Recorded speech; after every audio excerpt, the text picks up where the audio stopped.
एक समय की बात है। एक गांव में एक माँ रहती थी।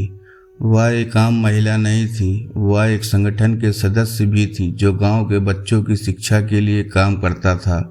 उसकी संगठन का उद्देश्य गरीब और असहाय बच्चों की शिक्षा का अवसर प्रदान करना था।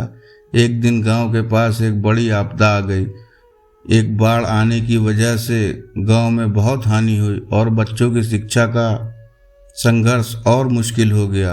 गांव के बच्चे अब स्कूल नहीं जा सकते थे क्योंकि स्कूल भूमि बाढ़ के कारण नष्ट हो गई थी। इस समस्या को देखकर माँ को अपने संगठन के सदस्यों के साथ एक अद्वितीय आविष्कार करने की जरूरत महसूस हुई।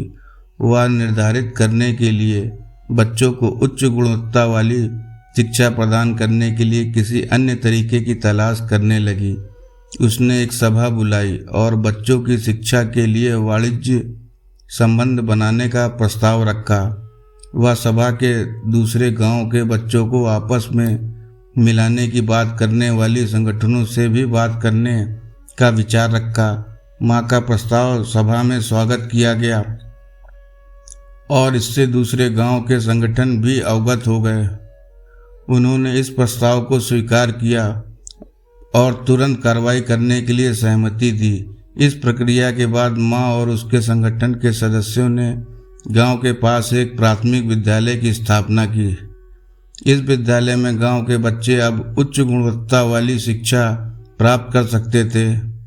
इसके अलावा अन्य गांव के बच्चे भी इस विद्यालय में दाखिला ले सकते थे और शिक्षा की सुविधा का लाभ उठा सकते थे। माँ की इस कठिनाई और संघर्ष भरे प्रयासों के बावजूद वह अपने संगठन के साथियों के साथ गांव के बच्चों को उच्च शिक्षा का मार्ग प्रदान करने में सफल रही। उनका प्यार, समर्पण और दृढ़ संकल्प ने अनगिनत बच्चों की जिंदगी बदल दी और उन्हें एक उज्जवल भविष्य का मार्ग प्रदान किया।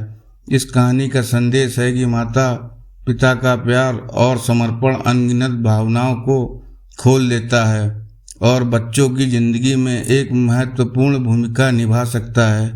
यह कहानी एक माँ के महानतम प्रेम और समर्पण को दर्शाती है जो अपने बच्चों के लिए अपने आप को समर्पित कर सकती है।